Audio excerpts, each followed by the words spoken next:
हमारे पास एक क्वेश्चन है इंपॉर्टेंट, अभी सीबीएसई सैम्पल क्वेश्चन पेपर 2026 का है फिजिक्स का, तो इसको स्टार्ट करते हैं।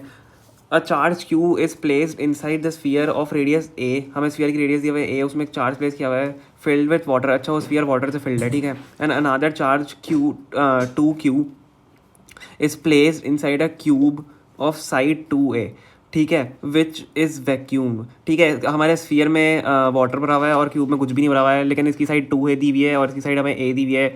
हमें स्फीयर का चार्ज Q दिया हुआ है और हमें क्यूब का चार्ज 2A दिया हुआ है, ठीक है, 2Q दिया हुआ है।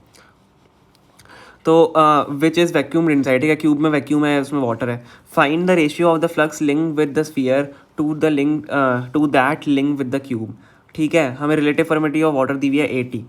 हमें देखो रेशियो निकालना है इसमें, जब भी आपसे ये पूछे कि देखो रेशियो ही बोला हुआ है, find the ratio of the flux link with the sphere to that of the cube. तो स्फीयर अपॉन क्यूब का हमें रेशियो निकालना है, इनके किसका, हमें रेशियो ऑफ फ्लक्स निकालना है। ठीक है, तो हमारा फ्लक्स क्या होता है, फ्लक्स हम फाई से डिनोट करते हैं, ठीक है, phi is equal to Q by हमारा एप्सिलॉन नॉट होता है, ठीक है। अब ये भी मैं स्फीयर के लिए निकाल रहा हूँ, ये एस फाई ऐसे लिख देते हैं। तो स्फीयर के लिए अगर ये स्फीयर वाटर में है तो आप रिलेटिव परमिटिविटी साथ में लिखते हो, यहाँ पे E R, E epsilon not into E R आप लिखते हो, Q upon epsilon not bye into E R, ठीक है। और इसका फाई एस हो गया आपका, ठीक है। मैंने फ्लक्स को स्फीयर का इसको ये ले लिया।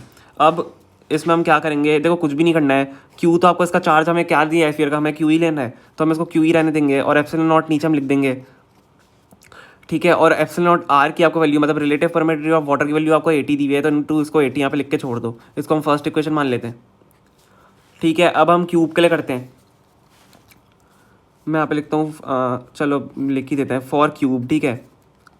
ये आपके दोनों हो गए, यहाँ पे आपको बस लिखना चाहिए फॉर स्फीयर, और ये आपका हो गया यहाँ पे फॉर क्यूब, ठीक है। फॉर स्फीयर और फॉर क्यूब हो गया। अब यहाँ पे लिख देंगे हम क्यू अपॉन, अच्छा देखो अब इसका चार्ज हमें 2Q दिया हुआ है, तो हमें यहाँ पे 2Q लेना पड़ेगा और हमें यहाँ पे एप्सिलॉन नॉट लेना पड़ेगा। हम यहाँ पे epsilon not epsilon E R नहीं लेंगे क्योंकि ये वाटर मेमर नहीं है, हमें यहाँ पे दिया हुआ है कि ये वैक्यूम है। फॉर क्यूब हमने यहाँ पे ले लिया है फाई सी इक्वल टू, हमें चार्ज 2Q उसका लेना था, और एप्सिलॉन नॉट लिया हमने, एप्सिलॉन आर नहीं लिया क्योंकि वाटर मेमर्स नहीं है, वैक्यूम में है, ठीक है। अब इसको हम सेकंड इक्वेशन मान लेते हैं, ठीक है, इसको हम यहाँ पे सेकंड इक्वेशन मान लेते हैं। अब हमें लेना है रेशियो स्फीयर बाय क्यूब का, तो हम यहाँ पे रेशियो ले लेते हैं, हमें फाई एस बाय फाई सी लेना है यहाँ पे। और यहाँ पे देखो एक मैं लिख देता हूँ पहले तो पूरा ही, ताकि आपके लिए इजी हो जाए, upon 2Q by epsilon not, ठीक है। ये आपका यहाँ पे हो गया। अब देखो यहाँ से Q से Q यहाँ पे कैंसिल हो जाएगा, एप्सिलॉन नॉट से यहाँ पे एप्सिलॉन नॉट कैंसिल हो जाएगा, आपका ये 2 ऊपर जाके यहाँ पे 18/2 हो जाएगा, ठीक है। तो आपका रेशियो क्या आ गया, 1 अपॉन, ये तो आपका 1 हो जाएगा ऊपर Q से Q कट के, और ये 2 आपका ऊपर चला जाएगा, तो यहाँ पे 160 यहाँ पे आपका आ जाएगा 18/2।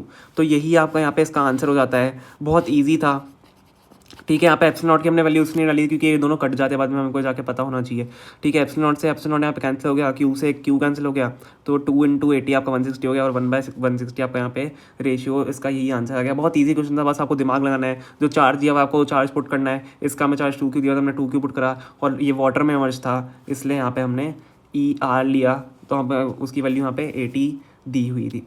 तो ये आपका बहुत इंपॉर्टेंट क्वेश्चन बन जाता है, सेक्शन B का है आपका सैम्पल क्वेश्चन पेपर का 2026 का।